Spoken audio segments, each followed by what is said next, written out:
Dr. Wallach is going to explain to you tonight not only about cardiac myopathy, but many other things. I pray that you listen closely and carefully, because what you're going to hear may save your life or the life of your loved one. Dr. Wallach in 1991 was nominated for the Nobel Prize. He's had many, many fabulous things in his life. There's no way I can tell you how pleased I am to have him here in Kansas City tonight. And I want to turn the time over now to Dr. Joel Wallach. Would you all give him a big hand?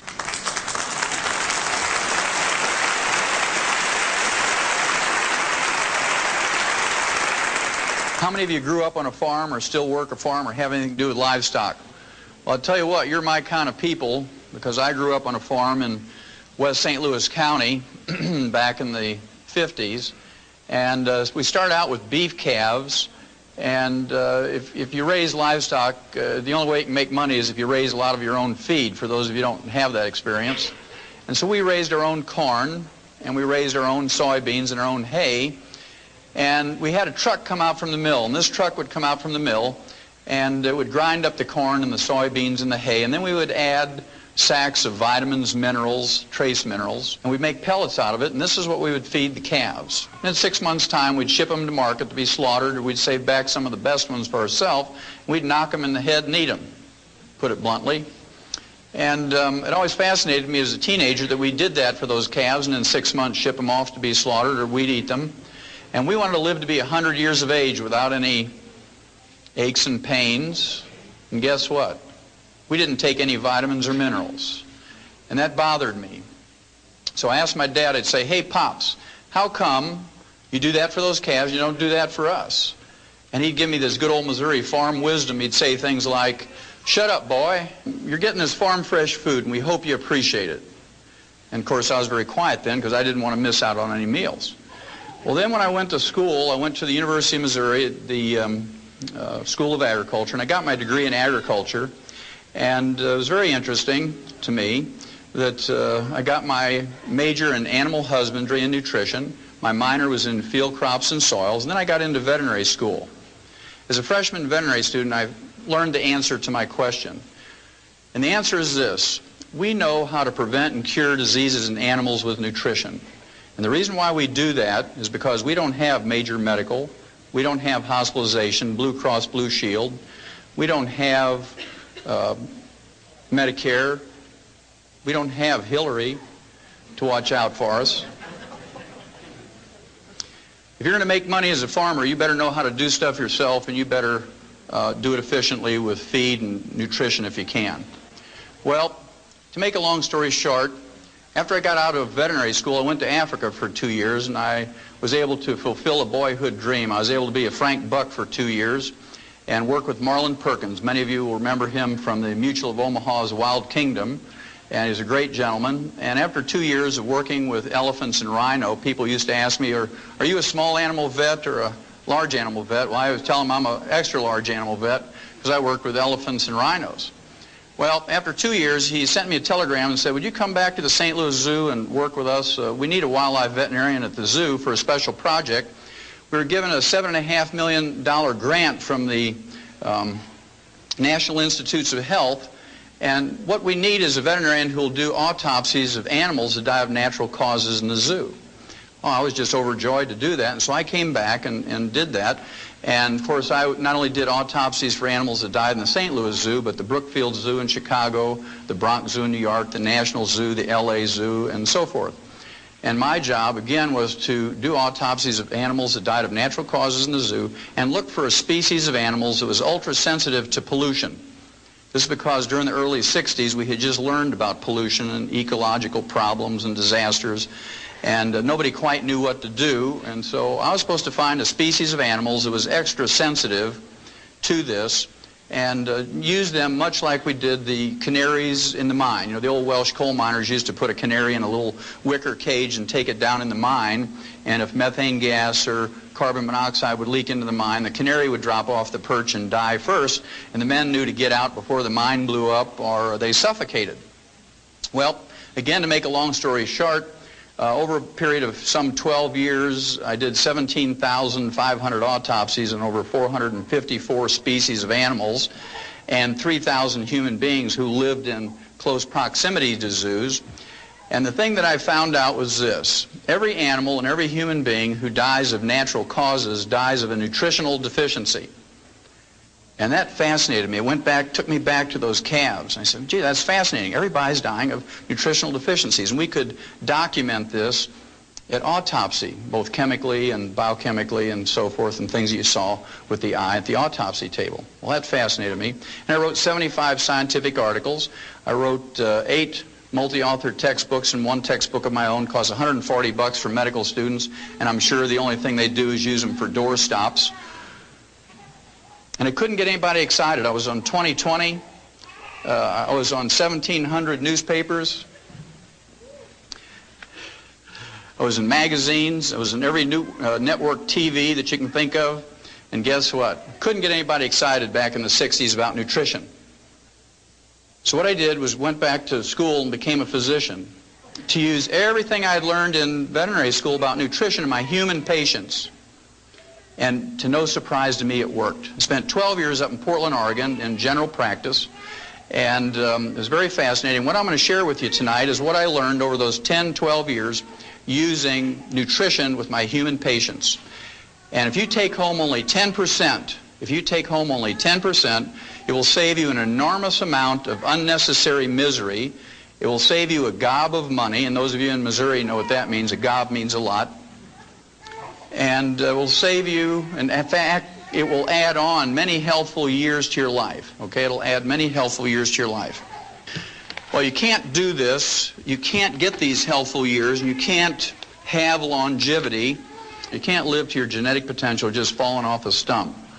You have to do some things. And the first thing I have to do is convince you that it is worth doing these things. Now, I'm going to start out by convincing you that the genetic potential for human beings is 120 to 140 years, our genetic potential for longevity. Okay, 120 to 140 years. There's no less than 5 cultures whose people live to be 120 to 140. Starts out in the Tibetans in western China. These people were popularized back in 1934 by James Hilton. He wrote a book called The Lost Horizon. Many of you will remember reading that. It was a Pulitzer Prize-winning book way back then. And they did a movie of that in 1937. It's a very long movie, about 3 hours. You can get it from any Blockbuster video, and I would encourage you to get it and look at it when you have 3 hours. It's a great movie. And the oldest living person that has some documentation, I'm sure there's a certain amount of exaggeration in there, but there is some documentation, was a fellow, a Dr. Li, L-I, from China along this Tibetan border. And this fellow, when he was 150 years old, quote unquote, received a big certificate from the Imperial Chinese government. He was born in 1677. 150 years later, he was given a certificate by the Imperial Chinese government for being 150 years. And then when he got to be 200 years, they sent him another, 50 years later, they sent him another certificate. And supposedly he died at age 256. And as people of that nature, he was written up in the New York Times in 1933 when he died, and the London Times. And so this is fairly well documented. But he may have only been 200 years old. I don't know if he was 256. But this is the person that led James Hilton to write that story. Then there's in 1967 or 68, there was a remake of that movie. It was a color version. If you haven't seen that, it was called Shangri-La. I'd urge you to see that. Then in eastern Pakistan, there's a group of people called the Hunzas, and these people are very famous for longevity, 120 to 140. And if you've been in alternative health for any length of time, you've heard their name at least. Then in what is now Western Russia, it used to be the Soviet Union, the Russian Georgians were made famous during the 70s by Dannon yogurt. You remember the old Crimea War veterans, they'd get their uniform on, they'd hold a saber up, and they would get a cup of Dannon yogurt and smile a lot, and you're supposed to make the mental leap that it was the Dannon yogurt that made them live to be 120. Then just south of them, the Armenians, the Abkhazians, and the Azerbaijanis are famous, at least in the Soviet Union. They were studied for some 60 years because they routinely lived to be 120 to 140. In fact, in 1973, the January issue of the National Geographic, 1973, January, National Geographic did a special article on people who live to be 100 and are older. And they featured these people, and there was a great pictorial article. You know, National Geographic is very good about coming out with pictures. And 3 of these dozens of pictures that were in that article, I remember one of them was a lady who was 136 years old. She was sitting in a wicker chair with a big Cuban cigar in one hand and an 8-ounce glass of vodka in the other, and she was partying. She was having a good time. She was not in a nursing home, all slouched over and you know, ready to have somebody take another $2,500 out of her checking account. She was enjoying herself at 136. Then there was a semicircle of couples, boy, girl, boy, girl, boy, girl, and they were celebrating their 100th and 115th and 120th wedding anniversaries. Then the third picture that I remember is a gentleman who is picking tea leaves up at the timberline in the Caucasus Mountains in Armenia. And he was listening to one of these little transistor radios back then. And according to his birth records and baptismal records, his military records, and the birth records of his children, the National Geographic said that he was 167 years of age and the oldest living person at that time.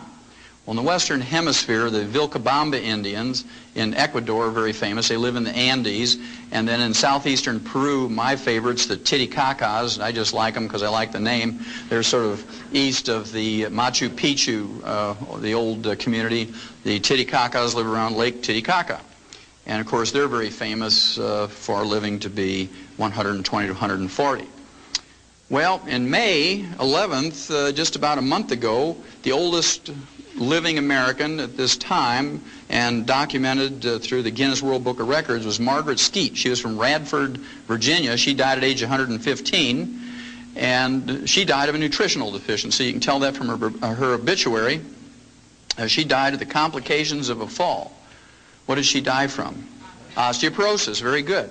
She died of a calcium deficiency. She had no heart disease, no cancer, no diabetes, no other infirmities. But she died 3 weeks after a fall because she didn't have enough calcium. Very interesting. Also, her daughter said that she had a craving for sweets until she died, and that's a disease called pica. We'll talk about that in a little bit, but usually when you have a craving for chocolate, if you're a chocoholic or a sugaraholic, that means that you have a deficiency of chromium and vanadium, and we'll talk about that in a minute.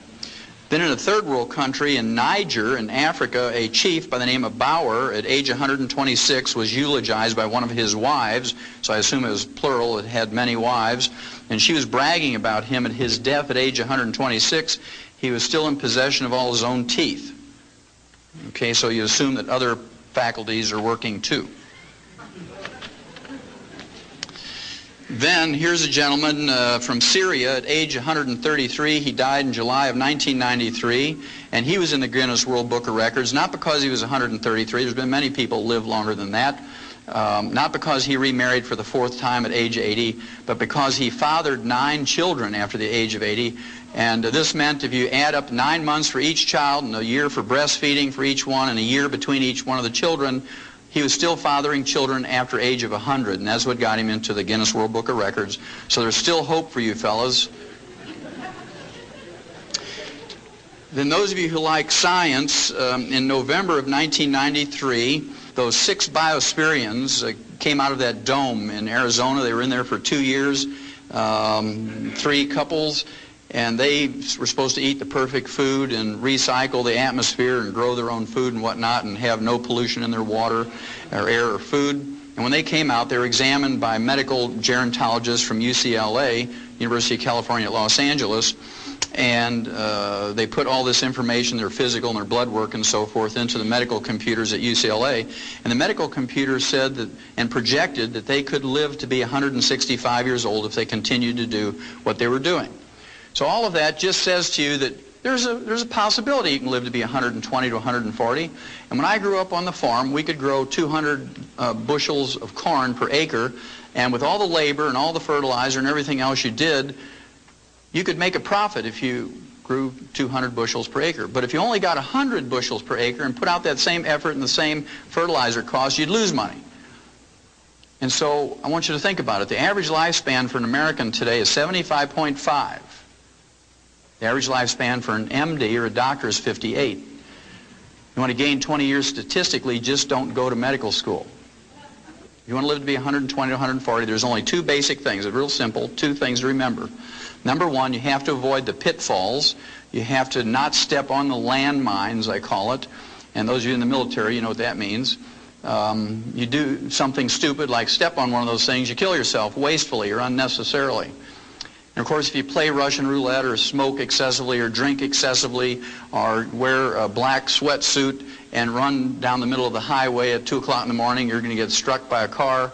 All of those things are foolhardy, but it's amazing how many tens of thousands of people die in America from doing those stupid things every year. The last thing I will share with you on that subject of avoiding the landmines, I'd suggest very strongly to you that you avoid going to doctors.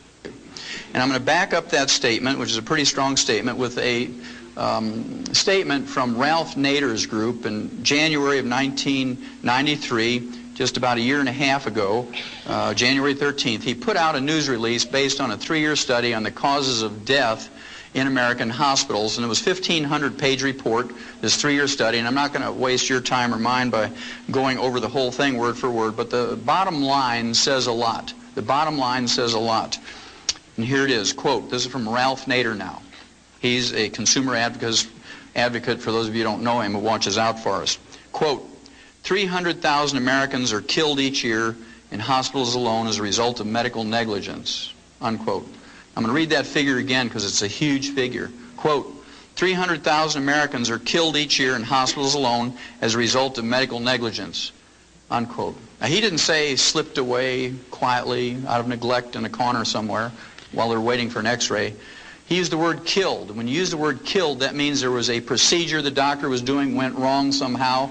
That means that they gave them a wrong prescription. They put a decimal point in the wrong spot and gave them an incorrect dosage. These people were killed. 300,000. To appreciate how big a figure that is, you have to compare that with our military losses in Vietnam over 10 years, where we lost 56,000 people over 10 years, or an average of only 5,600 a year, on a field of battle where people had guns and artillery and explosives trying to kill each other. And millions of people poured out into the streets and protested that war. We had political anarchy in the last 3 years of the war. Students took over universities and colleges with guns and explosives. National Guardsmen shot students at Kent State in Ohio. We chased a president out of the presidency for 5,600 military personnel a year. And here's one profession that takes your tax money in the form of Medicare and Medicaid and kills 300,000 of us a year, according to Ralph Nader, and I believe him, he has no axe to grind. And you can go out in the street any day of the week in any city, and there isn't even a crazy street preacher out there with a sign that says, protect us from doctors. I want you to think about that, folks. That's number one. You have to avoid stepping on the landmine. So there's a certain value in treating yourself when you can, or preventing disease so you don't have to get treated. Now, the second thing you have to do, number two, is you have to do the positive things. You have to do the positive things. And I'm going to start out here by just putting a figure up on the board. It's the number 90. And you need 90 nutrients in your diet every day. You need 60 minerals.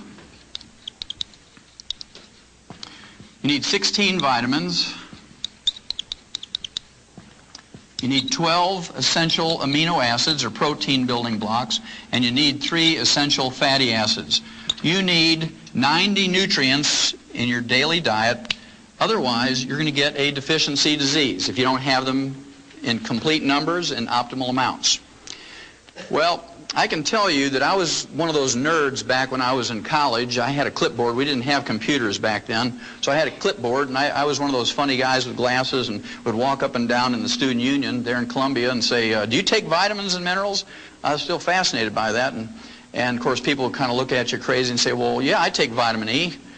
And I'd wait for them to come up with the other 89, and they didn't. They just, oh, I take vitamin E. Well, today, if you ask people, do you take food supplements? They say, oh, yeah, I take Tums.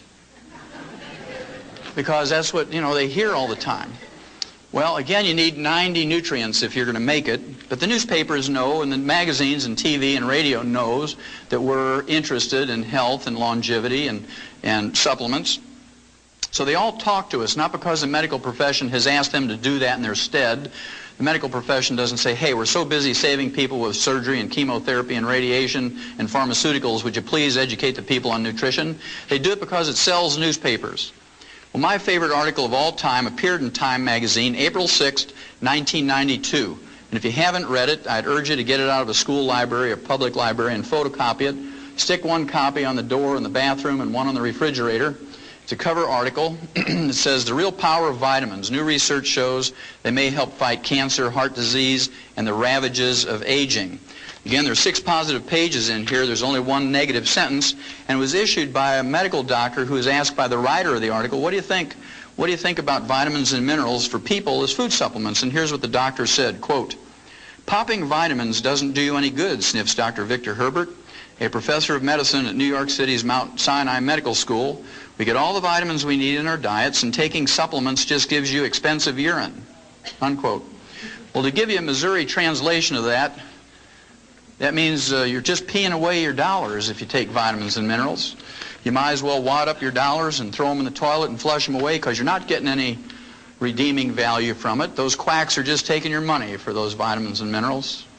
That's what he was trying to say. It got published, so it must be true, right?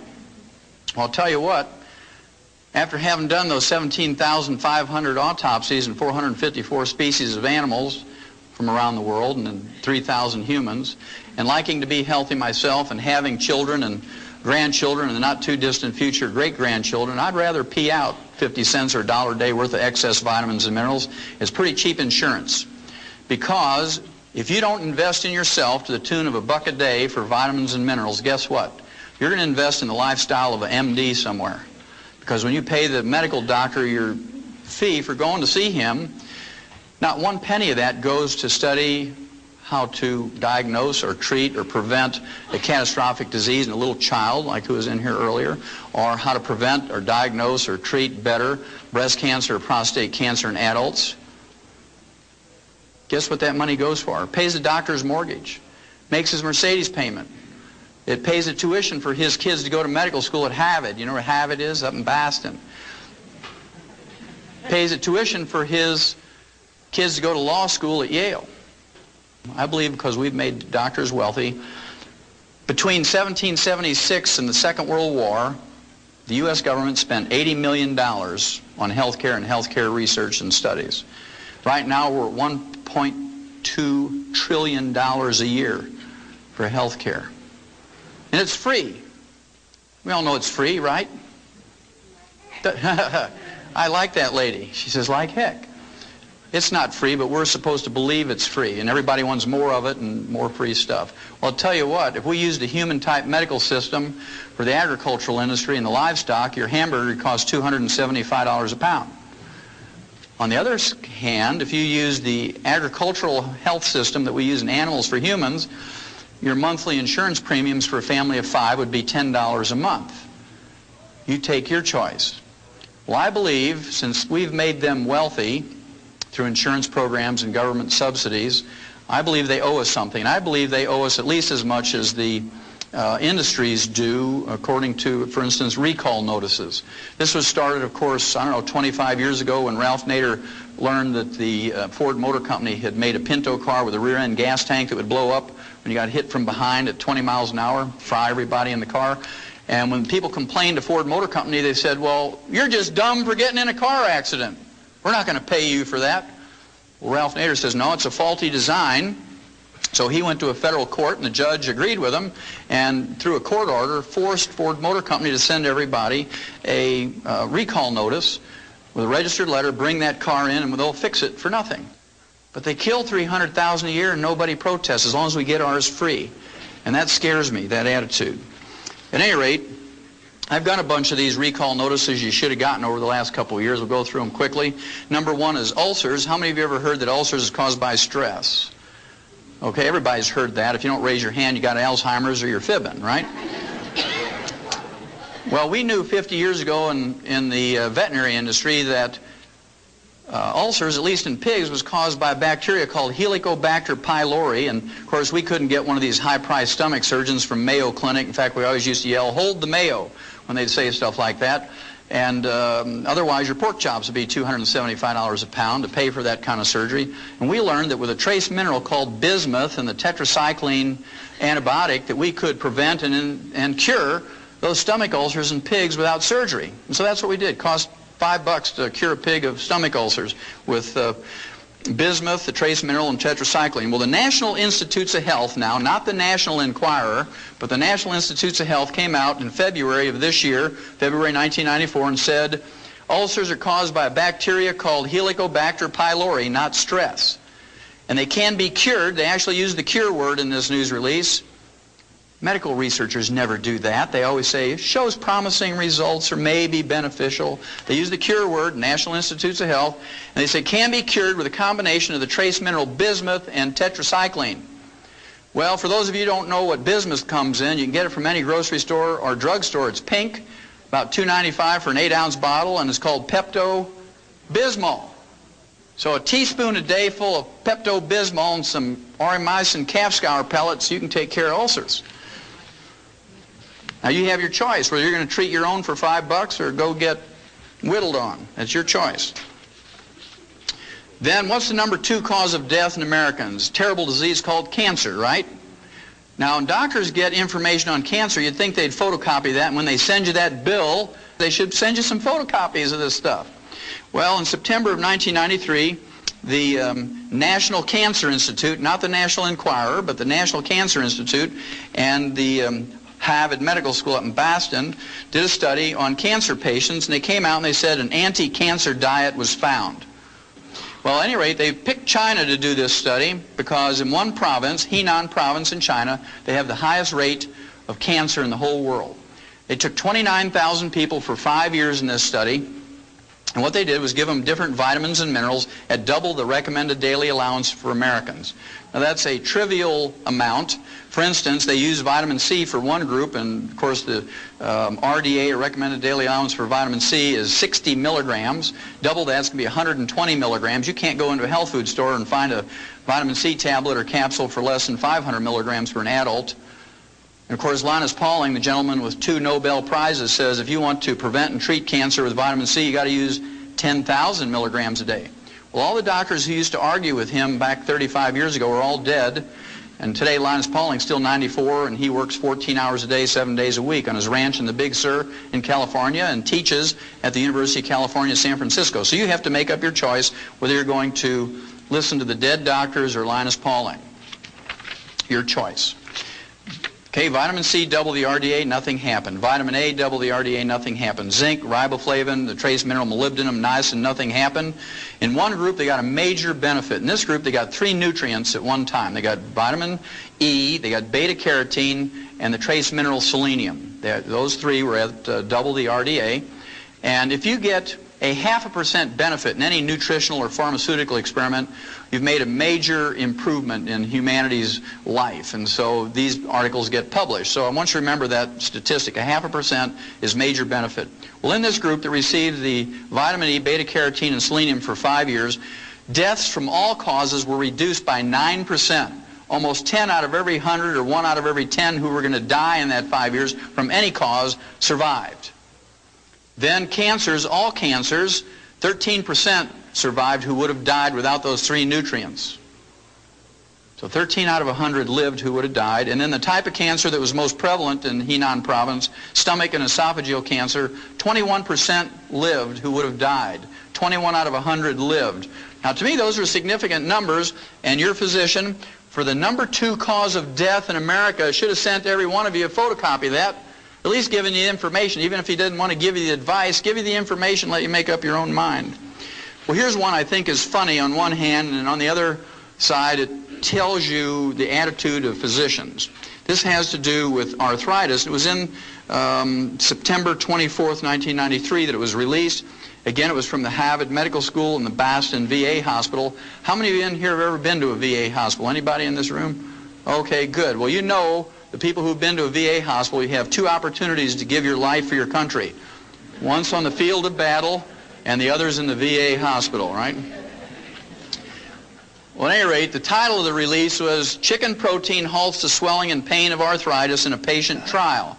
And what they did, they took people who failed to respond in any way to medical treatment for arthritis. These people got gold shots, methotrexate, they got aspirin, prednisone, cortisone, everything else you can think of, physical therapy, and the only thing left for them was joint replacement surgery. Okay, now before Harvard Medical School, the VA hospital was going to give it to them, they said, look, we're looking for some people who are willing to suffer for 90 more days, just 3 months, because we want to try something, a short-term experiment, and they got 29 volunteers. And what they did for those 29 volunteers who failed to respond in any way to medical treatment for arthritis was they gave them a heaping teaspoonful of ground-up dried chicken cartilage in their orange juice every morning. Just a heaping teaspoon of ground-up chicken cartilage. And in 10 days, according to Harvard Medical School, all the pain and inflammation was gone. These are people who didn't respond in any way to medical treatment. In 30 days, they could open up a new pickle jar that had never been opened. And in 90 days, 3 months, they had maximum return of function. Now, here's the funny part. The funny part comes by a statement of the guy who was the director of that study from Harvard Medical School, and here's what he said, quote, listen to the words, they're very important, quote, after 3 months it was clear that the drug was beneficial, unquote. Because it worked, chicken cartilage had become a drug. You can see he's thinking about patent numbers, and his eyes are rolling around with $300 a capsule, 20 patients, and you can just see him calculating, right? That means if you go to Kentucky Fried Chicken and you buy a bucket of chicken, throw away the skin and the meat and eat the ends off the bones, you're practicing medicine without a license. And if you go to a Kentucky Fried Chicken in the middle of the night, in the dark of the night, and you go to their dumpster and you root through there and you collect 2 5-gallon feed buckets full of chicken bones, and you take them home with a hammer and you pound off the ends of those bones and dry your own cartilage in the microwave, you know, you're manufacturing a pharmaceutical, and the FDA is going to put you in jail. Well, if that's a little messy for you, and you don't want to pay those lawyer fees, you can go into any grocery store and get some Knox gelatin. Women know about Knox gelatin because it's good for your fingernails and your hair and your skin. It has the raw materials for chicken cartilage, has the raw material for your cartilage, because it's made out of beef cartilage and beef tendon. And if you take 2 of those little half-ounce envelopes a day in your orange juice, and you take it with an ounce per 100 pounds of body weight of colloidal minerals, next time I come by here in 3 months, you're going to run up on this stage and hug me and kiss me if you got arthritis. How many of you have ever heard of Alzheimer's disease? Everybody's heard about it today. 50 years ago, when I was a little kid, there was no such thing as Alzheimer's disease. It's a new disease, one of those things that just sort of happened. Now it's a major disease. 1 out of every 2 people who reach age 70 get Alzheimer's disease. Pretty scary. Well, we learned 50 years ago in the animal industry how to prevent and cure in the early stages Alzheimer's disease in livestock. Can you imagine how much a farmer would lose if the pigs were all laying there scratching their heads saying, why am I here? Where is the feed box? Because if they're not gaining a couple of pounds a day, you're losing money, right? So we learned in the agricultural industry how to prevent and in the early stages cure Alzheimer's disease. And we do it with high doses of vitamin E and low intakes of vegetable oil. You say, Wallach, that's crazy. High doses of vitamin E. Well, you should have got a recall notice from your doctor in July of 1992 because the University of California, I mean, we're talking about a sophisticated research medical school here. University of California, San Diego came out and said, vitamin E eases memory loss in Alzheimer's victims. Now, they're only 50 years behind on that from veterinary medicine, so you might be safer going to a veterinarian. Then how many of you in this room ever had a kidney stone? Anybody in here ever get that, kidney stone? Okay, I see a few in here. What's the first thing a doctor told you to give up nutritionally when you got your kidney stone? Give up calcium. No dairy. No dairy. None of those vitamin mineral things with calcium in them because they have the stupid, naive, ignorant belief. That's pretty intense. They have the stupid, ignorant, naive belief that the calcium in your kidney stone comes from the calcium you eat, when in fact it comes from your own bones. When you have a raging calcium deficiency, a raging osteoporosis, then you get kidney stones. We learned 1,000 years ago in writing in the agricultural industry, if you wanted to prevent kidney stones in livestock, you better give them more calcium. You better give them more magnesium and more boron. Now the reason is, of course, bulls and rams, male cattle and sheep, have special anatomy. When they get a kidney stone, they die. They're called water belly. They die. When you and I get a kidney stone, we just wish we were dead. but no farmer is dumb enough to pay for the feed for an animal and have it die before you can either eat it or send it to market. So we learned how to prevent those things. Well, you should have got a recall notice from your doctor, especially you people who've had kidney stones. Your urologist should have sent a notice to you. This was about 15 months ago, March of 1993. It says, calcium limits kidney stone risk, and this is from the Harvard Medical School up in Boston, by the way. In a study that turns conventional medical wisdom on its head, researchers have found that people whose diets are rich in calcium run a reduced risk of developing kidney stones. In a study of more than 45,000 people who were ranked into 5 categories, the group that had the most calcium had no kidney stones. So it took them 1,000 years to catch up. Now, about 5 years ago, when I started out on this crusade and started lecturing to people all across America, and I'm in one time zone and the next and all over, I knew I was going to get crazy out there doing this. Last year I was on the road 300 days out of the year, 300 out of 365 days. And so I decided I needed to have a hobby that I could take with me. Every time I get a little wacko, I could go in my room and do this hobby and I'd be okay. You know, it'd be kind of like having a little piece of home with me wherever I went. And I wanted to have a hobby that would help other people. I didn't want to collect baseball cards because I like football, and I didn't want to do just crossword puzzles because good mental exercise but wouldn't help anybody else. And I couldn't take my compost pile. I like to garden, and the hotels don't like that, you know. So I decided I was going to collect obituaries of doctors and lawyers.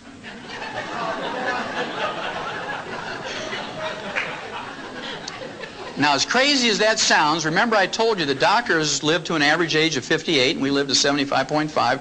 And here's a group of people, professionals, who pontificate to you and tell you, well, this is what you need to do. You need to give up salt and no caffeine, and you need to not eat butter and eat margarine and do all these crazy things.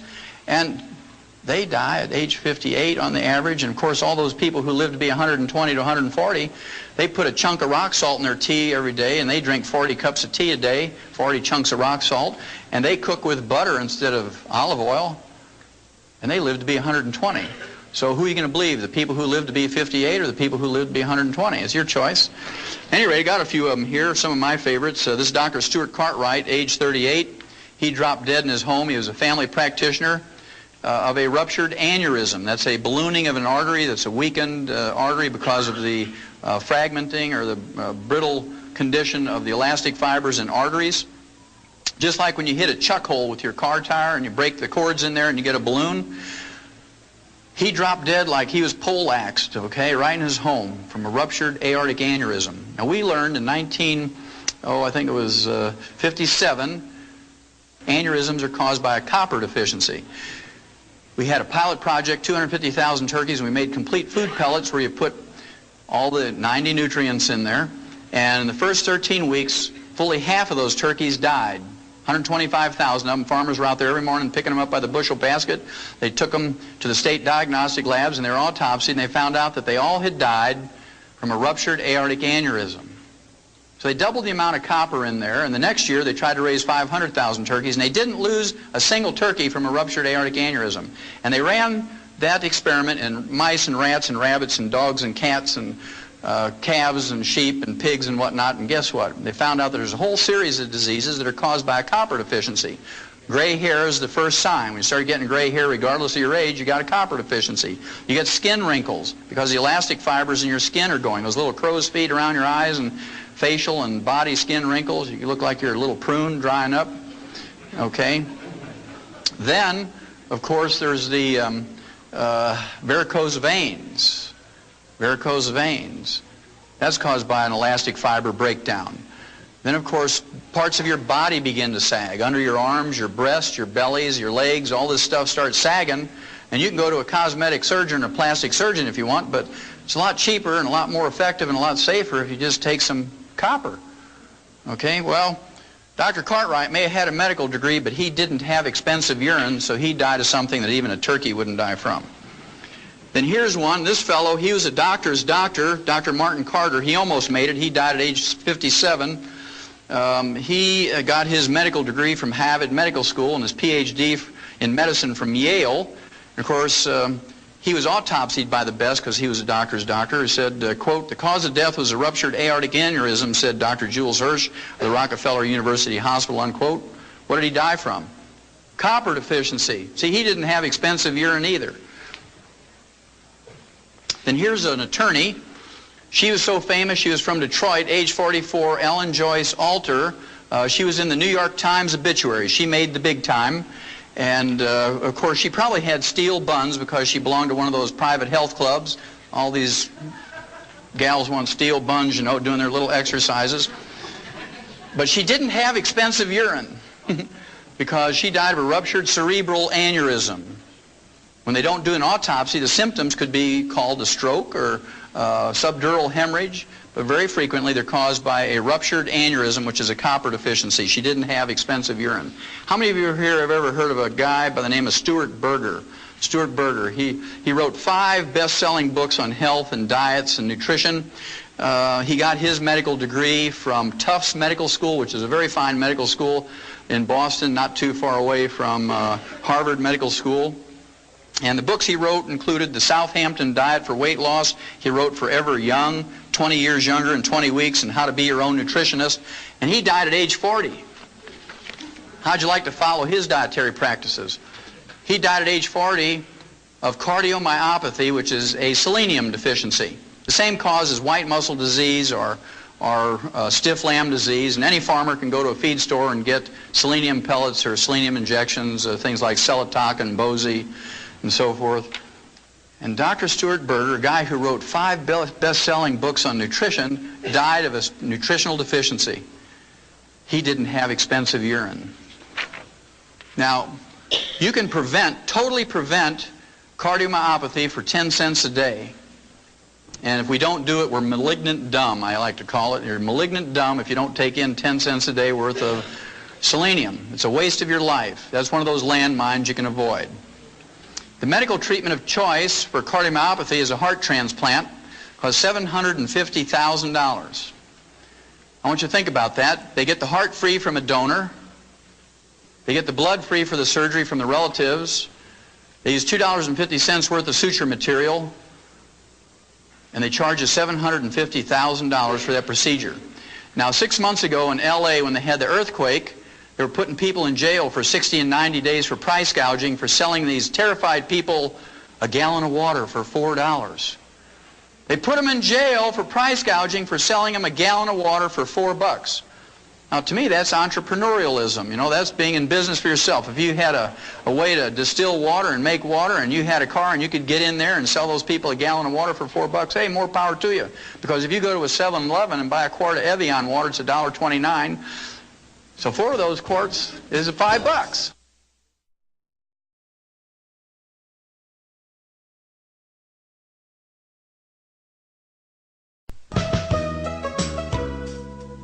Kind of interesting, isn't it?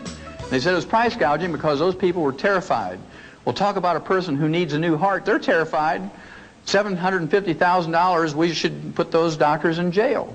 But we bow to them because, oh, that's high-tech medicine. Out of 270 million people in America, you save about 50 a year. Is that cost-effective? I don't think so. I don't think so. At any rate, Dr. Stuart Berger didn't have expensive urine. Now, here's the last one, and many of you may know this woman. Her name was Dr. Gail Clark. She was age 47. She was the chief cardiologist of the West St. Louis County group of hospitals. She was the chief cardiologist for the St. Mary's Health Center in Richmond Heights in St. Louis County. She was age 47. Guess what she died from?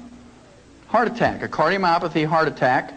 You can just see her walking down the hall. She's got the stethoscope around her neck. You know, this is their little status symbol. Got my stethoscope around my neck. Back when I was in school, they folded it up very bravely and put it in their pocket. Boom! She falls down. She has a heart attack right in the hall. And, of course, the nurses scoop her up and put her on a gurney, and they call the technicians and another doctor, code 3, code blue, whatever it is, and they whip her into the room. And you can hear them, let's say you're a cardiac patient, you're laying there, you're all hooked up to the monitors and the IVs, and you hear them say, okay, tear her clothes off. Okay, stand back. Didn't work, turn it up, stand back. And then you hear that terrible sound when you know that the treatment didn't work. The flat line when you know the heart is gone. And everybody walks out of the room dejected, and you say, nurse, what happened next door? And she says, well, your cardiologist, you know, the chief cardiologist of this hospital, age 47, Dr. Gail Clark, just died of a cardiomyopathy heart attack. You can see all the patients, they're holding their gowns. And they're running out of that hospital, leaving their watches and their shoes and their checkbooks and everything and their plastic credit cards because they don't want to get what Dr. Gail Clark got. To me, the Reader's Digest is a magazine that never says anything negative or bad about anybody or any group. It's the sweetest little magazine that ever was. The September 1993 issue features an article that says, "Can you trust your doctor?" It lists 12 ways that doctors scam your money. And I'll let you read 11 of them yourself. I'll give you the worst one. In addition to their income from office fees and surgical fees and lab fees and hospitalization, in addition to all those fees, doctors get a kickback from the labs and the x-ray labs and clinics and hospitals. They get a kickback of $421 every time they send you in for a CAT scan or an MRI. And doctors tell you, oh, we do that because we're practicing defensive medicine, because if I miss something, 1 in 10 billion, you're going to sue me. So I do this just to protect myself. Well, if it was just to protect themselves and you knew them and they knew you, 90% of the people say, oh, just skip it, doc. If you don't really think it's necessary, let's save the money. But they got something more than defensive medicine to worry about. They get $421 in a kickback for every time they send you in for an MRI or a CAT scan. Well, when I practiced for 12 years up in Portland, somebody come to me with a terrible headache, never had one, I'd just walk up to them and tap them on the sinuses, and if they'd collapse to their knees, I know they had a sinus headache. Oh, doc, why'd you do that? Well, I just wanted, that's a cheap lab test, Then if they had, thank you, if they had blood dripping out of their nose, they'd take a $35 x-ray to see if they had a cancer in there. $35 in a free lab test as opposed to $421. If I wanted to make that $421, I'd have been a good thief. What I'd have done, I'd have built a chute right into that CAT scan machine, because I knew how to build chutes living on a farm. And I'd have gone out in the street and I'd have got every homeless person, I'd line them up in them chutes, and I'd put soup and a Big Mac at the end of that tube, and I'd say, I'm going to buy you a $1.50 dinner. I'm a good guy. I'm going to buy you a $1.50 dinner. You just got to go through this chute, go through that tube, and you get your sandwich and your soup. Man, they'd be flowing through there, maybe 100 a day. And I could start adding some things up. It'd be a lot of fun. At any rate, the average doctor gets $228,660 a year in CAT scan kickbacks. $250,000 a year. In any other industry, if you do that, politicians, lawyers, businessmen, stockbrokers, they get put in jail. But doctors, it's okay, because insurance pays for it. Hillary will pay for it. We don't mind if they steal. It's blind. It's free. Well, remember I told you I was going to tell you about pica. Pica is a funny disease, P-I-C-A. I'm not talking about the type style that you see in typewriters and computers, but pica is a disease that farmers know about. In horses, it's called cribbing, when they chew on the feed bunk, the wooden feed bunk. You know you better give them some minerals, otherwise they're going to eat that feed bunk. Also, in cattle, dairy cattle especially, where they're losing lots of minerals through their milk all the time, intensive milking, you'll see them picking up big rocks in the creek and chewing on them, or they'll chew on barbed wire, or maybe you'll see them walking down through a path with a deer bone in their mouth or something, or a shingle. That's called pica. And a good farmer or husbandryman knows you better give them some minerals, otherwise they're going to eat the barn or something. In human beings, we see this at funny times. Pregnant women are notorious for pica. In the middle of the night, they'll elbow their husband and say, hey, you better get up, I want some pickles and ice cream. They're craving minerals because that fetus is pulling minerals out of their body, and they need some more minerals. And so it's recognized as a craving for things like sweets and salt and so forth. We see this in pregnant women. I used to have people come to my practice and they say, Doc, do I need to go see a shrink? I said, why is that? Well, I wake up in the middle of the night and I go outside with a spoon and I eat dirt. And no, that's okay. Just make sure it's clean dirt. Then they say, my kid sits there with a kitty litter box between his legs and he has a spoon and he's eating that stuff out of the kitty litter box. And then in housing projects, little kids will eat lead paint off the walls and they get lead poisoning, get learning disabilities and bone problems and anemia. And we're good, so we spend $5 million to scrape the lead paint off of there and repaint it with latex paint. And all we have to do is give those kids 10 cents a day worth of minerals. It'd be better for them and save us $5 million. It's your tax money. And if we allow them to throw them away, those dollars, it's kind of interesting. At any rate, if you have a selenium deficiency and you don't want to wait until you get cardiomyopathy and drop dead from a heart attack to recognize it. If you look on your hands and look in the mirror in your face, if you have liver spots or age spots, and I see quite a few from here, you have an early selenium deficiency. That's called free radical damage. And fortunately for you, if you recognize that, and you start taking in some colloidal selenium, in 4 to 6 months those will all go away. You'll reverse that in 4 to 6 months. And when they go away on the outside, they're going away on the inside, in your brain and your heart and your liver and your kidneys. And if you have low blood sugar, how many in this room have low blood sugar? Anybody in here have low blood sugar? Okay, about 10%. How many of you have ever seen a hyperactive kid who gets on sugar? Okay, about everybody in the room. People who have sugar problems are like alcoholics. There's good ones and bad ones. You know, the good alcoholics are one, when they get 2 drinks, they just go off in a corner and go to sleep, right? Same way with somebody with low blood sugar. They eat a big meal or they eat a piece of pie, 3 hours later, they clunk out and go to sleep. Then there's bad alcoholics. They're the one that gets 2 drinks in them and they get violent and raged and they want to fight everybody. They punch holes in the wall, and, you know, big brave fellows, and they kick their wife and kick the dog and take the chainsaw and cut their neighbor's tree down and all these wild things and drive reckless down the roads and kill people. Those are the bad drunks. Well, people who have blood sugar problems, there's bad blood sugar people too. They get a little crazy. Okay, I don't know how many of you remember the Twinkie defense, right? Remember when somebody murdered 2 people, and he claimed he ate a Twinkie 3 hours before he murdered them, so they let him off because he got temporarily insane every time he ate sugar. Now, don't any of you try that. Well, chromium and vanadium deficiency will result in these sugar problems, low blood sugar, and if you let it go on for any length of time, you develop diabetes, chromium and vanadium. Then a tin deficiency, the early symptoms of a tin deficiency are male pattern baldness. I see a lot of tin deficiency in this room. Yes.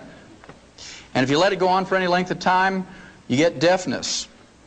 Then there's a boron deficiency, and you gals should know about boron because it helps you keep the calcium you take in your bones so you don't get osteoporosis.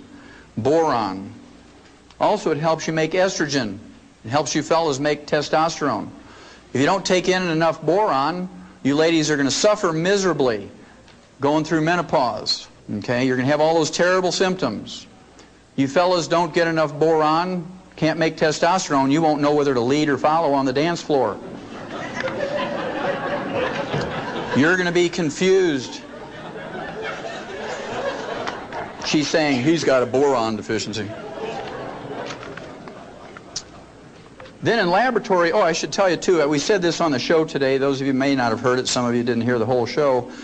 The first symptoms of a zinc deficiency is you lose your sense of smell and your taste. You say, oh, you know, food just doesn't taste good anymore, and you don't have a cold or anything like that, and you say, your wife says, well, aren't you excited about dinner? I spent the whole day in the kitchen cooking dinner. He said, well, I didn't smell anything when I walked in. You know, he's got a zinc deficiency.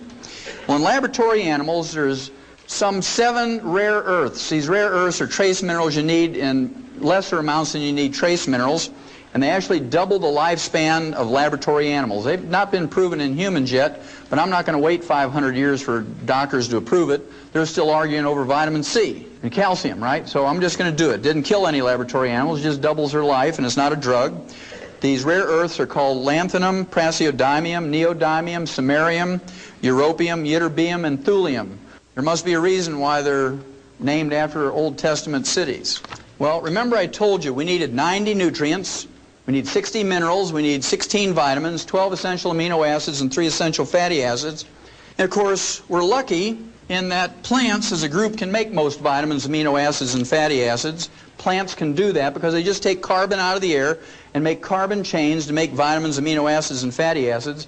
But you have to eat 15 to 25 different plants a day in the right combinations to make this happen. Theoretically, it's possible, but most Americans don't do it.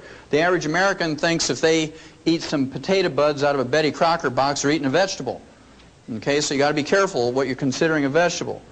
Then, of course, people want to do right by their doctor, and they eat low-fat turkey breasts, and they put a half a jar of mayonnaise on there, and they put it between 2 slices of Wonder styrofoam bread. Remember that stuff you can insulate your house with and put in your shoes when you get a hole in the shoe? I remember when I was a kid 50 years ago, it was a lot of fun because we have Wonder Bread. We didn't have TVs back then on the farm. We didn't even have dryers that went round and round, so the only thing you could do in the wintertime was sit in the kitchen and wonder at a loaf of Wonder Bread. And it had the blue and red and green, yellow balloons on there. And if you read the label as many times as I do, you know it said things like, helps build bodies at 12 ways. And about 15 years later, the FDA made them change it to help build your body 8 ways. Now if you go to the store and look at Wonder Bread wrappers, it just says Wonder Bread. So it kind of gives you a clue. So even though this is theoretically possible, it's not likely to happen that you're going to get your vitamins, amino acids, and fatty acids in proper proportions from your diet. And so if your life is as valuable to you as mine is to me, and my children's and my grandchildren's is to me, I would make sure that I take in all my vitamins and amino acids and fatty acids, because I guarantee you won't make it to 120 or 140 if you don't. You're just not going to do it. Now, minerals are another story. We have a tragic story when it comes to minerals, because plants cannot make minerals in any way, shape, or form, and if they're not in the soil anymore, they're not in our plants. And we have for you, when you leave, a free copy of a summary of U.S. Senate Document 264. U.S. Senate Document 264 is from the 74th Congress, second session, and it says that our farm soils and our range soils are depleted of minerals, and the crops, the grains, the fruits and the vegetables and the nuts that are grown on these depleted farm and range soils are minerally deficient, and the people who eat them get mineral deficiency diseases, and the only way to prevent and cure them is with mineral supplements. That's U.S. Senate Document 264, 74th Congress, second session. It was written and printed by the U.S. Congress in 1936, 58 years ago. Do you think it's gotten any better? No, it has not gotten any better. It's only gotten worse. And the reason is, if you guys do what we did, and people continue to do, is we put NPK on our land, nitrogen, phosphorus, potassium, and you see it as these 3 numbers in many combinations of ratios. And these represent percentages of these 3 nutrients, nitrogen, phosphorus, potassium. And those of you who don't have any experience on farms, the reason why we do this is farmers get paid for tons and bushels. There's no subsidy that encourages people to put 60 minerals back in the soil. You get paid for tons and bushels, and for 40 bucks an acre, you can get the maximum yield in tons and bushels. It only takes 5 to 10 years to deplete the land of minerals, because every time you harvest a crop, those plants pull minerals out of the soil, many pounds per acre every time you haul a crop out. So soon those minerals are gone. And if you only put back in 3 and you take out 60, it's like a checking account. If you only put $3 in your checking account every month and write checks for 60, what's going to happen to your checks? Boing, boing, boing, they bounce, exactly. Well, I can tell you that our health is bouncing right now to the tune of $1.2 trillion a year, because there's no more minerals left in our soil. It's our responsibility, each and every one of us, to be responsible for our health and consciously take in these minerals. Well, I have a lot of people ask me, well, what did these people do thousands of years ago? They didn't even have commercial fertilizers. What did they do, these societies that had long-lived people and whatnot? Well, I want you to think about the Egyptians, the Chinese, people from India that lived around these great rivers, the Nile River, the Ganges River, the Yalu River in China. And what used to happen was every year or so it would flood, just like it did here in northern Missouri last year. And every time it flooded, guess what would happen? It would bring silt or rock dust from mountains from 500 or 1,000 miles away. And those people would pray to every god they had, the water god, the sky god, the wind god, the rock god, to flood. We pray, don't flood. They used to pray to flood because they had their floods during the winter time, and it would put silt and minerals back in the soil, and their grain was very valuable. King Philip, who was the father of Alexander the Great, married the 12-year-old child queen of Egypt, Cleopatra. She didn't look like Elizabeth Taylor, all made up in beautiful costumes. She was a little flat-chested teeny bopper, not very sexy. But Philip married her because she controlled the best wheat in the world. And if he wanted his Macedonian army to conquer the world through his son Alexander the Great, he needed the best wheat in the world so you could march 20 hours a day, fight for 6 hours, and win. If they used the wheat from the depleted soils in Greece, they couldn't go 20 minutes without saying, "Mommy, pick me up." Can you imagine these big Greek soldiers? "Oh, my legs hurt, pick me up." And so they knew the best place to get wheat was from Egypt. It was those floods that gave them those minerals. And all those cultures that came up with all the great art and all the great technology came from those places because they had more intelligence, because they had more nutrition, more minerals, I heard somebody say. Very good. Well, you're getting the picture. Well, what I'm going to do here is I'm just going to pick out a couple of minerals, just a couple of them, so you get the idea. It applies to all of them. Let's just pick out a common one, like calcium. Everybody knows about calcium. Calcium deficiency will result in something like 147 different diseases. They're just different names. They're named after people, like Bell's palsy. Bell's palsy is, you know, everybody knows about that. One side of your face sags. It's not a true stroke. It just affects your facial muscles. It's caused by calcium deficiency. We'll talk about it in a little bit. But everybody knows about this one, osteoporosis.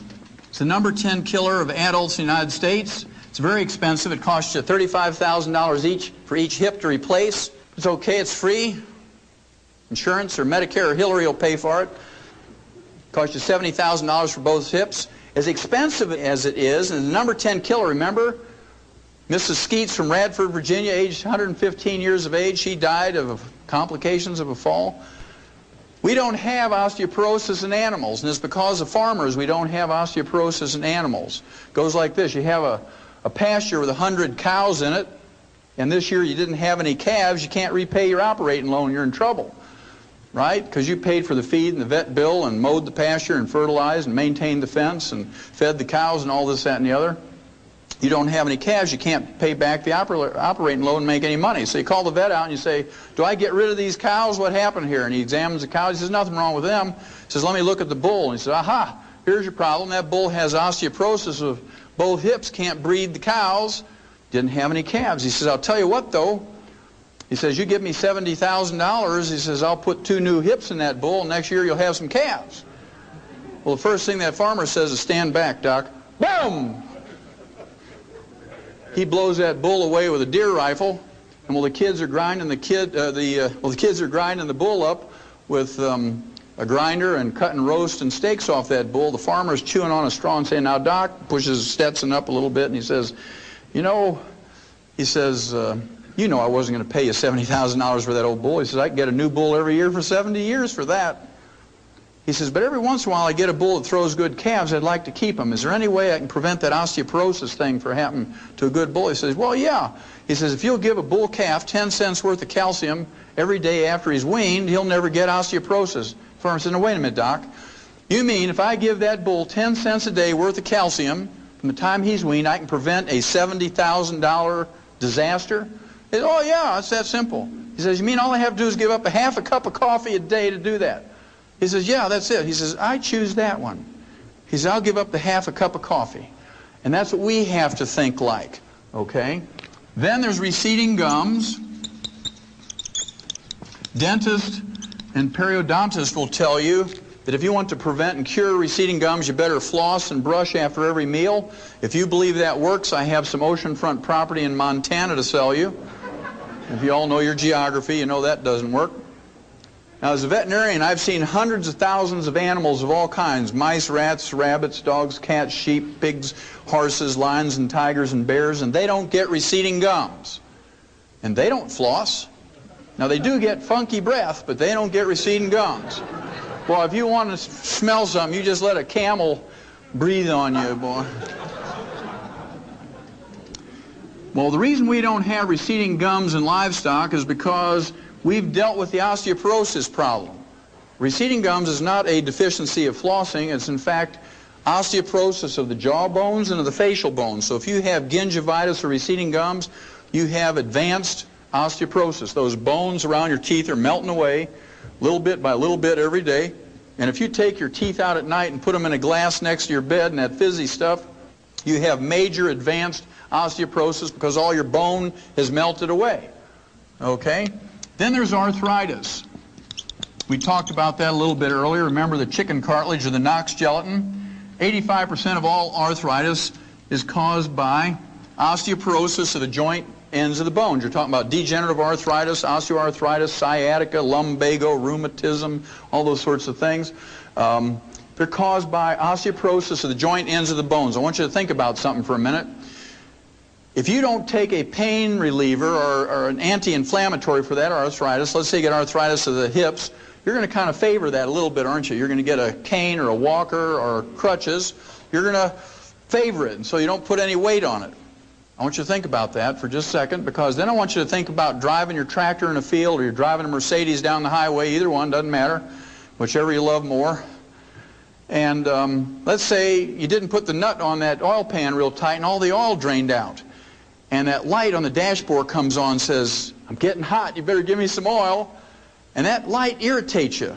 So you stop, you open up the hood, you get your clippers out, you know, your fence clippers, and you clip the wire to that light and you close the hood and you just keep driving. Would you do that to your tractor or your Mercedes? No, you wouldn't. But we take those pain relievers for arthritis and we go out there and square dance and do the Texas two-step and do our 5-mile walks and our aerobics. That pill works real good, Doc, because it killed my pain. And you're just wearing that thing off faster and faster. Then your doctor's really going to get rich because you need joint replacement surgery. Then there's hypertension. This is one of my favorites, so I'll put a star over here. Hypertension is high blood pressure. What's the first nutritional thing that a doctor will tell you to give up nutritionally when you get high blood pressure? Give up salt. Everybody knows that one. That's been ingrained in our head. Well, they must think we're dumber than cows, because what's the first thing you put out for your livestock, and it's about that big? A salt block. No farmer is going to be economically viable if you don't put a salt block out for your livestock. They're going to die. Your veterinary bills are going to go crazy. But we're supposed to believe that we don't need salt. You can get everything you need out of your lettuce and your whole wheat bread and stuff like that. Well, don't believe that one either. If you believe that, I got some more oceanfront property in Montana for you. Remember, those long-lived people put a big chunk of rock salt the size of a big black Concord grape in every cup of tea, and they drink about 40 cups of tea a day because they live at high altitudes where it's very dry. They have to keep hydrated. And they put butter in their tea. They put 2 pats of butter and a chunk of rock salt. They don't put the pink stuff or the blue stuff or skim milk or, what does he call it, cremora or whatever it is. Okay? Guess what? The doctors who live to be 58 tell you no salt, no butter. And the people who live to be 120, they put in butter and salt. So you got to make some choices. Well, they took $30 million of your tax money, and 2 years ago, after a 20-year study, they came out and said that they took 5,000 people with high blood pressure, they took them off their medication and put them on a reduced salt diet, a restricted salt diet, and they all died. No big surprise, but somebody got a PhD degree and everybody was happy, right? But when they looked at this results, they said that, oh, only 99.7% of the people didn't get any results from that before they died. 0.3% did get some result, dropped their blood pressure 1 point before they died by restricting their salt. So the referees who judged that article said, oh, doesn't matter, you might as well let high blood pressure patients eat salted peanuts and dill pickles and salt their food to taste, because it doesn't matter. In fact, worrying about the salt is more stress than taking the salt. Then they had a control group with 5,000 people with high blood pressure, and they doubled their RDA of calcium, and they stopped the experiment in 6 weeks. Because 85% of them were cured of their high blood pressure just by doubling their calcium intake. Now, they didn't cold turkey stop their high blood pressure medication, but what they did was they went to the doctor and he says, you don't need this medication anymore. What are you doing? He said, well, I'm on this experiment where I double my calcium intake. Anybody get a recall notice from your doctor saying it's okay to salt your food to taste and please do double your calcium intake? Anybody get that? Not a single one. That's very interesting.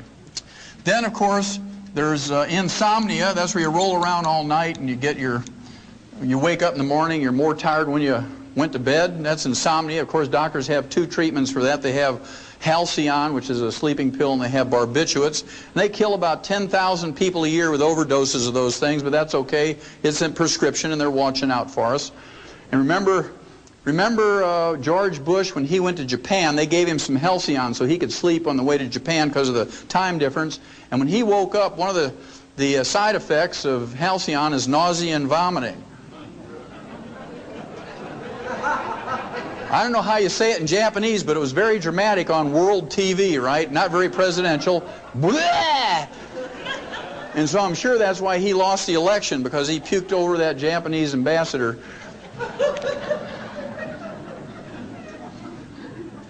And then, of course, there's kidney stones.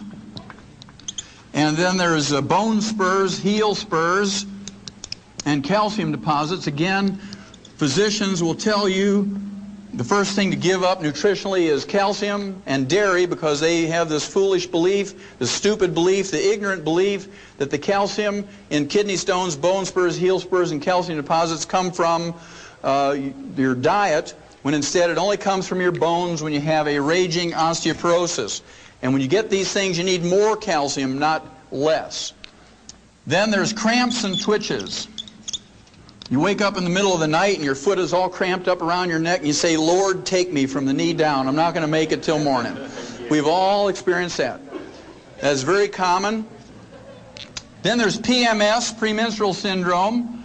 You know, the emotional and physical stuff. The medical treatment of choice for PMS is what we call a hysterical ectomy. It's been shortened to hysterectomy. That's a 100-year-old treatment. And the doctors do about 285,000 unnecessary hysterical ectomies a year, but it makes Mercedes payments, so they do them. Even the AMA said they're unnecessary, but they don't take their licenses away, and people keep going to them. You imagine a poor woman in her 30s. She says, Doc, you got to do something. Every time I go out to hang up the clothes, my neighbor's kids run down the basement screaming witch. My own kids think I'm crazy. My husband's leaving me. I'm going to lose my job. You got to do something. Well, the University of California, San Diego came out 3 years ago now and said if you just double the RDA of calcium intake, you get rid of 85% of the emotional and physical symptoms of PMS. And when that came out, there were huge lines around the health food stores around the blocks, and people had sleeping bags because they closed before they all got their calcium, and every person in line was a man. They were there for their daughters and their girlfriends and their wives and things like that. Okay, and lastly is low back pain. 85% of Americans get low back pain whether you work on a computer or you unload hay or you drive big trucks, doesn't matter. Low back is a big problem. Low back is just osteoporosis of the vertebrae, whether you have a disc problem or whatnot, because if your disc doesn't have anything to hold on to, your vertebrae have melted away, what's going to happen to the disc? Especially if you have a copper deficiency, because they're made out of elastic fibers, they go like a water balloon with a lot of pressure on them. Well, I just want you to look at this quickly before we do the last mineral. Low back, you go to an orthopedic surgeon or a rheumatologist, you might get a muscle relaxant. You might get Valium and a muscle relaxant. You get a laminectomy. You get your vertebrae fused. You might get a disc operation. They don't tell you 75% of the time you'll never be the same again, right? PMS, you go to your OBGYN. You can go to an internist. You can go to a family counselor, a shrink, or a divorce attorney. Cramps and twitches, you go to a neurologist. You go to a sports medicine doctor, an internist. Bone spurs, heel spurs, calcium deposits, you go to a rheumatologist, an orthopedic surgeon, or a podiatrist. Kidney stones, you go to a urologist or an internist or a surgeon. Insomnia, you go to a shrink or a sleep clinic or an internist. Hypertension, you go to a cardiologist, an internist, or a surgeon. Arthritis, a rheumatologist, a orthopedic surgeon or an internist. Receding gums, you go to a dentist or a periodontist. Osteoporosis, you go to all those health specialists, including a Tums salesman. For nothing more than a calcium deficiency. It costs you 10 cents a day to deal with. Now, on the average, because Americans have insurance and we have Medicare and Medicaid, we spend on the average $25,000 to $250,000, and we undergo 5 to 10 surgical procedures a year for a calcium deficiency. And we beg the doctors to do it. We beg the doctors to do it. Well, it's our choice. The last one I'll share with you is diabetes. Everybody's touched by diabetes. It's the number 3 cause of death in adults in the United States. Number 3 cause of death. And it has terrible complications and side effects, diabetes. The side effects include blindness of many kinds. Then there's a kidney failure with dialysis and kidney transplant. There's cardiovascular disease of all kinds. And of course that contributes to the number 1 cause of death, which is the number 1 cause of death. Then there's amputations. Everybody ought to have one of those because they're totally paid for in their health thing. They assume that you're not just going to get one because you want to get everything on your health benefits. And then you shorten your life because if you have diabetes, on the average, you have a shorter lifespan than someone who doesn't have diabetes. Now, we learned in 1957 in the animal industry that we could prevent and cure diabetes with 2 trace minerals. That's a pretty profound statement, that we could prevent and cure diabetes with 2 trace minerals in 1957 in animals. It was published in Federation Proceedings, which is the official journal of the American Science, the National Institutes of Health. The official monthly journal was August 1957. Well, the 2 trace minerals that you can get to prevent and cure this are chromium and vanadium. Vanadium alone, according to the University of Vancouver, British Columbia Medical School, vanadium alone will replace insulin in adult onset diabetics, which represent 85% of all diabetics. Of course, they can't quit their insulin cold turkey. They got to gradually wean off of it. It takes 4 to 6 months for most people to slowly wean off of insulin if they're taking in adequate amounts of chromium and vanadium. I've seen it work on hundreds and hundreds of people. Now, to me, this is criminal, because if you write to Hill's packing company that makes Science Diet dog food, they're right over here in Topeka, Kansas. I don't know if I'm pointing west, but that way, okay. They're all saying that way. Topeka, Kansas, they manufacture Science Diet dog food and other Science Diet product, high-tech foods for animals. If you write them and say, how many minerals exactly is in Science Diet for dog food? They'll write you back and say there's 40 minerals. You write Checkerboard Square in St. Louis, Ralston, Peoria, and say, just how many minerals are in your rat pellets for laboratory rats? And they'll say there's 28 minerals. I'll give anybody in this room a crisp new $100 bill if you can find me a human infant formula in a grocery store that has more than 11. So our dogs get 40 minerals. Remember, that's what Mike Murphy was saying. His dog never seems to get sick because he's getting this canned dog food with all these vitamins and minerals in there. So our dogs get 40 minerals, our rats get 28 minerals, and our human infants get 11. Is that fair? No, that's called fraud. Doesn't matter if you're talking about SMA, Similac, Isomil, Pro Soy B. In fact, that's why they call Similac Similac, because it lacks everything.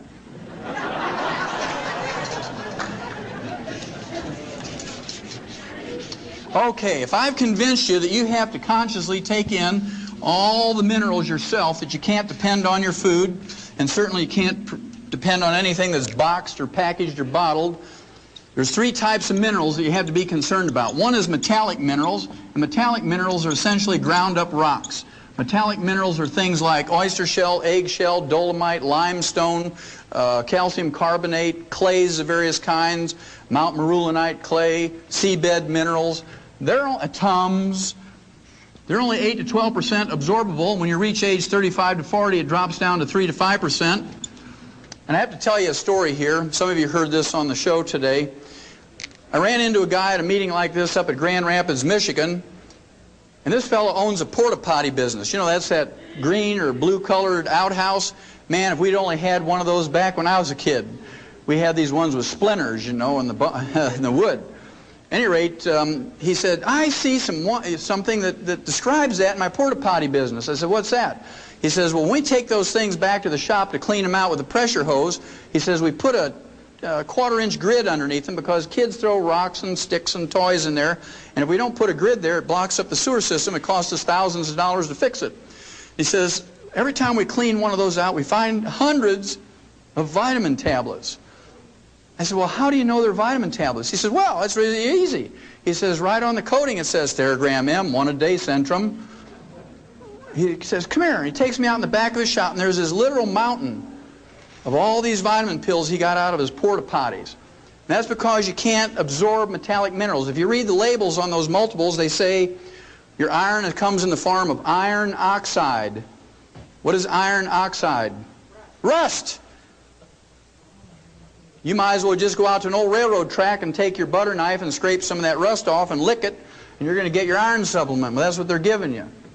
Well, I'll show you how bad it is if you take something like calcium lactate, which is a common metallic mineral. Let's say it's a calcium tablet, calcium lactate, 1,000 milligrams. If you take 2 of those, you're not getting 2,000 milligrams of calcium. In fact, I have people all the time say, well, I took lots of calcium, Doc. I hear you on the radio talking about calcium and arthritis, and I took 2,000 milligrams of calcium a day. It didn't help my arthritis. In fact, it got worse. I said, well, what kind of calcium you taking? They said calcium lactate. Well, there's your problem, because only 250 milligrams of that is metallic calcium. So let's say you absorb 10% of that. Then the other 750 milligrams is lactose or milk sugar. So 10% of 250 is 25. So if you take 2 of those tablets, you're not getting 2,000, you're getting 50 milligrams. So to get what you need to take 90 of those tablets a day. You need to take 30 with each meal, and you got 59 more minerals to go. Then there's those people who want to do things naturally. Let's see if you can do anything good with 10 pounds of spinach. And let's be fair, let's see if you can get 1,000 milligrams of magnesium. I picked magnesium because in green leafy vegetables you have a lot of magnesium because of the chlorophyll, right? It's part of the chlorophyll molecule. And any pound of anything, you got 454 grams.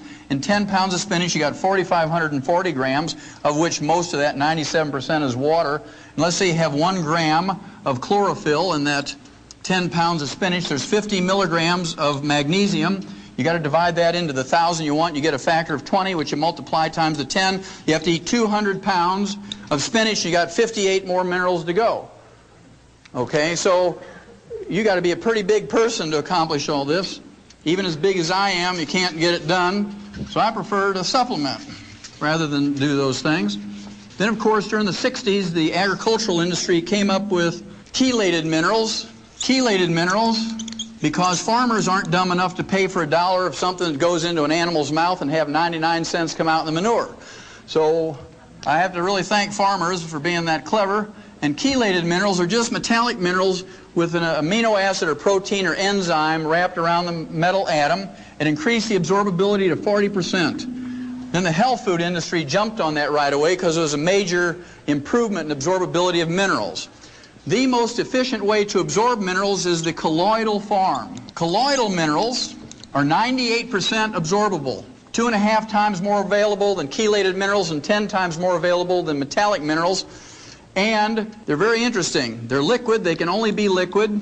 Can't be pills, powders, or capsules. They're very small particle size, are 7,000 times smaller than a red blood cell. And they're negatively charged. Every particle is negatively charged. Your intestinal lining is positively charged. So you actually have an electrical or magnetic gradient that concentrates these minerals around the lining of your intestine. These three things together give you the 98% absorbability. Now, plants have a very interesting part to play in colloidal minerals. Remember, we said that plants cannot create minerals. If they're not in the soil, plants can't make them. Remember that U.S. Senate Document 264 says they're not in the soil anymore. At any rate, metallic minerals are taken up by plants when they're in the soil. Plants convert them in their tissues to colloidal minerals, and this is how we store minerals in our body. This is how we use minerals in our body. This is how we transport minerals from their storage place to their site of use in the colloidal form. Well, our plants, our crops don't have much in the way of colloidal minerals in them because we don't have any metallic minerals in our soil.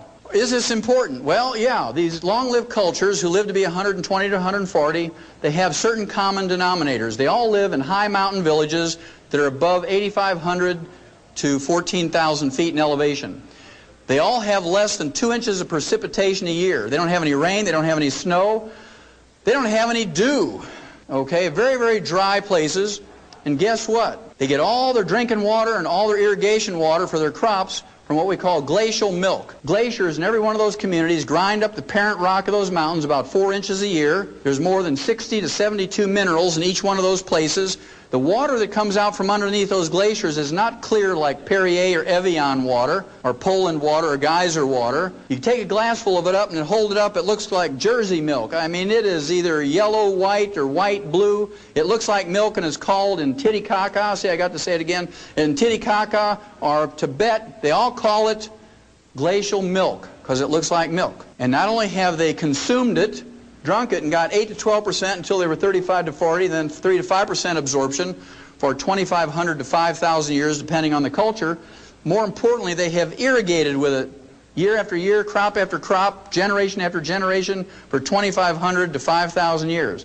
They have no diabetes, they have no heart disease, no high blood pressure, no arthritis, no osteoporosis, no cancer, no cataracts, no glaucoma. They have no birth defects. They have no jails full of drug addicts. They have no taxes. They have no doctors.